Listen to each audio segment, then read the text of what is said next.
2000 केंद्र में एनडीए के नेतृत्व में तीसरी बार सरकार बनी थी। प्रधानमंत्री थे अटल बिहारी वाजपेयी। तीसरी बार वो भी प्रधानमंत्री हुए थे। बिहार में उसी साल विधानसभा के चुनाव हुए। तब झारखंड अलग नहीं हुआ था और बिहार में 324 सीटें हुआ करती थीं। राबड़ी देवी उस समय मुख्यमंत्री थीं।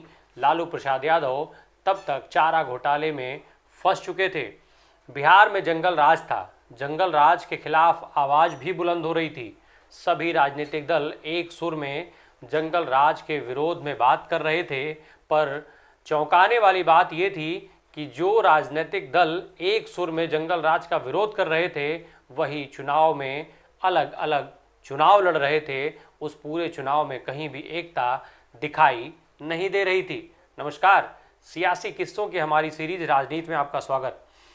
आपको अब तक ये अंदाज़ा तो लग ही चुका होगा कि हम बात बिहार की कर रहे हैं, बिहार के राजनीति की कर रहे हैं। साथ ही हम बात करेंगे बिहार के वर्तमान मुख्यमंत्री नीतीश कुमार और तेज़ी से बदले इन घटनाक्रमों की बात करेंगे। बिहार में नीतीश कुमार के सत्ता की शुरुआत से और सत्ता पर काबिज हो अब इस नए पारी की। अभी जब हम साल 2000 के चुनाव का जिक्र कर रहे थे उस समय जंगल राज की बात हो रही थी। तब सभी राजनीतिक दलों ने अपने अपने उम्मीदवार उतारे। भारतीय जनता पार्टी उस समय 168 सीटों पर बिहार में चुनाव लड़ी। समता पार्टी 120 सीटों पर, जेडीयू 87 सीटों पर और लालू प्रसाद यादव की पार्टी आरजेडी 293 सीटों पर लड़ी। सबसे ज़्यादा चौंकाया था कांग्रेस के उम्मीदवारों की लिस्ट ने।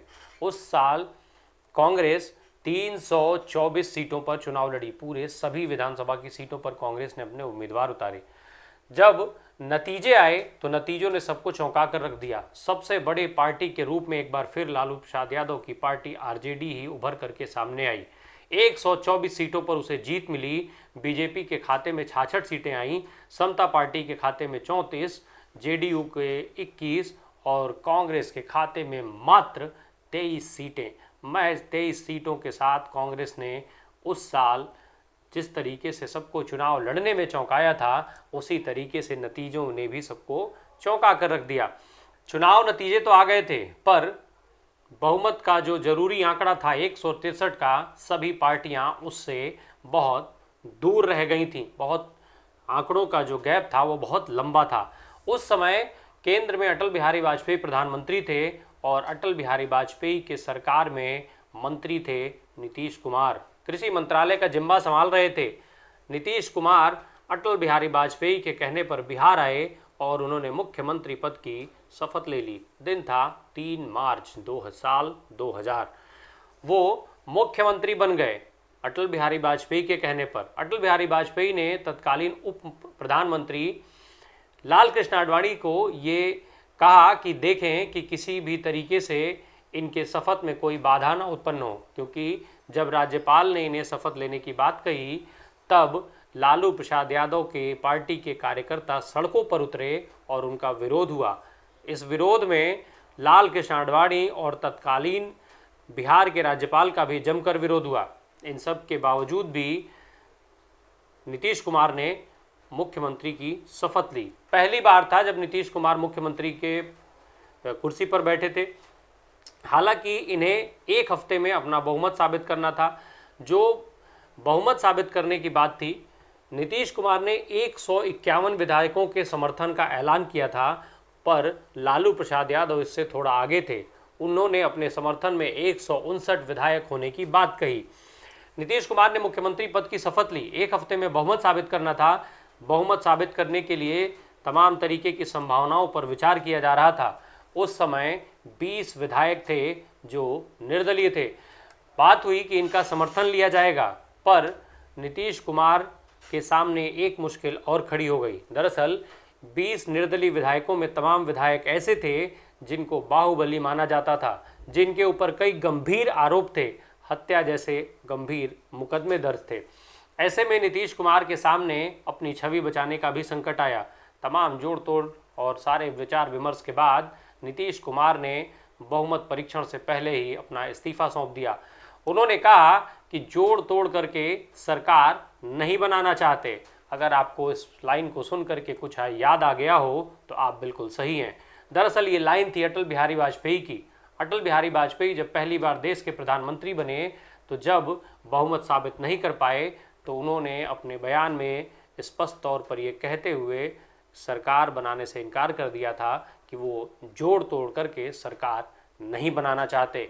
नीतीश कुमार ने ये इन्हीं लाइनों को दोहराया और इस्तीफा दे दिया। इसके बाद 11 मार्च को राबड़ी देवी बिहार के मुख्यमंत्री बन गई। नीतीश कुमार की बात की जाए तो नीतीश कुमार का जो राजनीतिक जीवन है उसकी शुरुआत पटना यूनिवर्सिटी में पढ़ाई के दौरान छात्र राजनीति से हुई।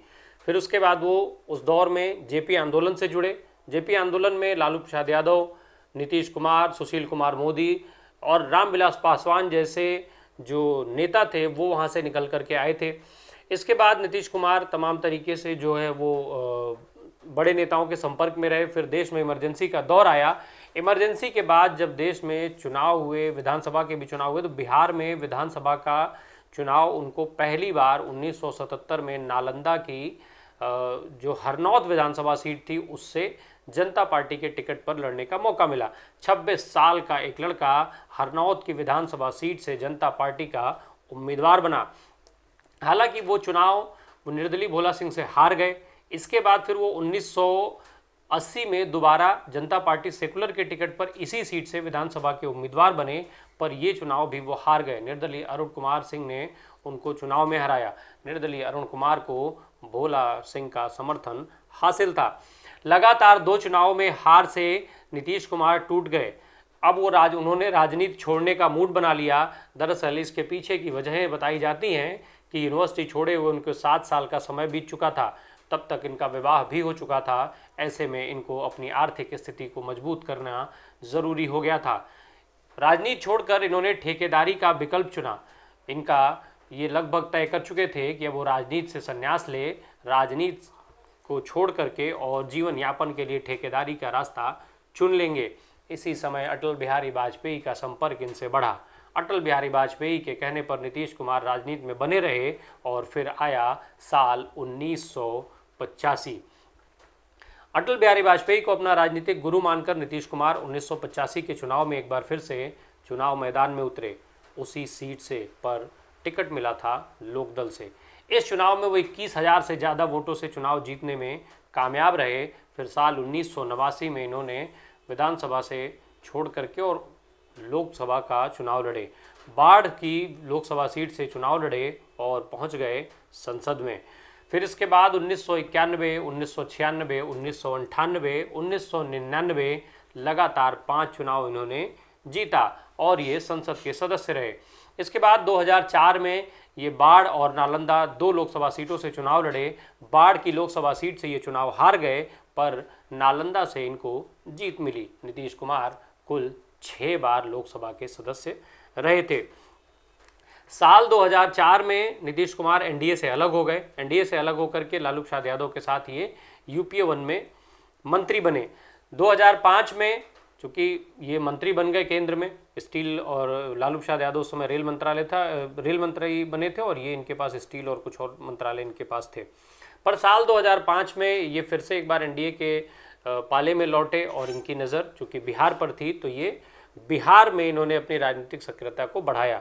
उसी साल बिहार में विधानसभा के चुनाव हुए और फिर 24 नवंबर साल 2005 मुख्यमंत्री पद की एक बार फिर से इन्होंने दूसरी बार ये मुख्यमंत्री बने और तब से ये लगातार मुख्यमंत्री बने हुए हैं बिहार की प्रदेश के। साल 2013 में नीतीश कुमार ने एनडीए का साथ छोड़ा। दरअसल वो साल था जब देश में अगले साल यानी साल 2014 में लोकसभा के चुनाव होने थे और उसके पहले प्रधानमंत्री के चेहरे की खोज की जा रही थी।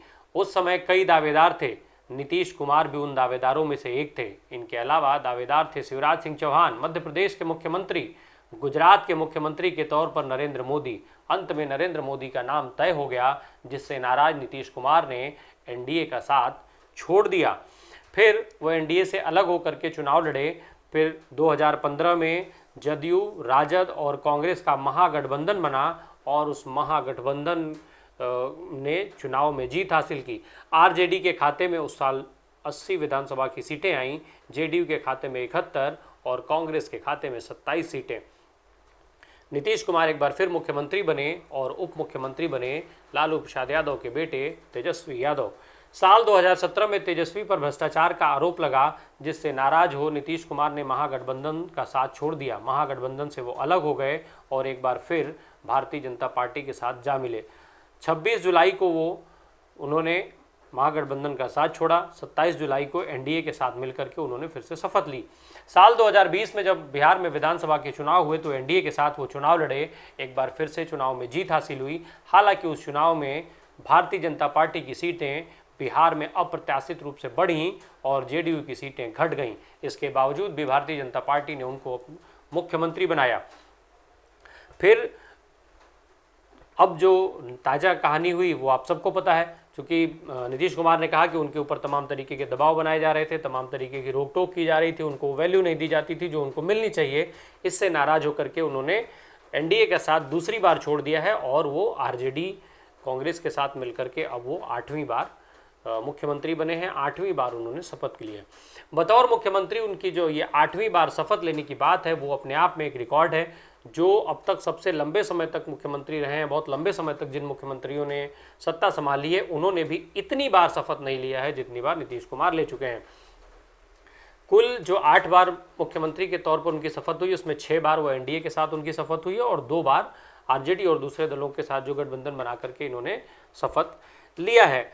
बीते बुधवार यानी 24 अगस्त को नीतीश कुमार ने विधानसभा वहाँ पर बिहार में अपना विश्वास मत हासिल किया। विश्वास मत के प्रस्ताव और चर्चा के समय पर नीतीश कुमार ने अपने राजनीतिक गुरु अटल बिहारी वाजपेयी का जिक्र किया। वर्तमान सरकार के कामकाज का हवाला देते हुए उन्होंने अटल बिहारी वाजपेयी और लाल कृष्ण आडवाणी, मुरली मनोहर जोशी के समय की भाजपा का जिक्र किया।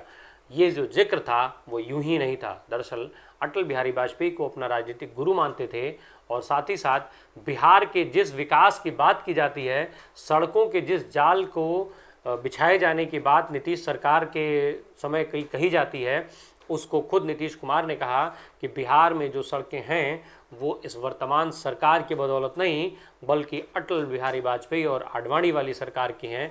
अटल बिहारी वाजपेयी की देन है कि बिहार में सड़कों की खस्ता हाल व्यवस्था में सुधार हुआ और सड़कों का एक पूरा नेटवर्क, एक जाल बिहार के अंदर बिछा, जिससे आम लोगों को लाभ हुआ। ये जो चर्चा थी, जो अटल बिहारी वाजपेयी को उन्होंने अपने संबोधन में श्रद्धेय अटल बिहारी वाजपेयी कहा, वो जो श्रद्धेय था वो यूं ही नहीं था। अटल बिहारी वाजपेयी की देन थी कि 2 चुनाव में हार कर राजनीति छोड़ने का मूड बना चुके नीतीश कुमार बीते लंबे समय से बिहार के मुख्यमंत्री रहे और 8 बार वो अब तक बिहार के मुख्यमंत्री के तौर पर शपथ ले चुके हैं। बहरहाल बिहार में नीतीश कुमार की सत्ता जारी है, शपथ अभी समय भी जारी है, चुनाव भी बहुत सारे आएंगे। देखना होगा कि जो ये शपथ ग्रहण है उसकी संख्या कहाँ पर जाकर रुकती है। नीतीश कुमार का चूँकि इस समय अब उन्हें प्रधानमंत्री के चेहरे के रूप में प्रोजेक्ट करने की कोशिश हो रही है। लगातार इस चीज़ पर चर्चा हो रही है कि नीतीश कुमार को साझे विपक्ष का उम्मीदवार बनाया जाएगा और विपक्ष के साझे चेहरे के तौर पर वो प्रधानमंत्री का चेहरा बन सकते हैं और फिलहाल उन्हें नरेंद्र मोदी के विकल्प के तौर पर देखा जा रहा है। देखना होगा कि नीतीश कुमार बिहार की राजनीति में सक्रिय रहते हैं या फिर केंद्र की राजनीति तक पहुंचते हैं। आने वाले समय और आने वाले चुनाव इसका परिणाम तय करेंगे। बने रहिए हमारे साथ और सियासी किस्सों के साथ और राजनीतिक घटनाओं के साथ हम आपके सामने उपस्थित होंगे। धन्यवाद।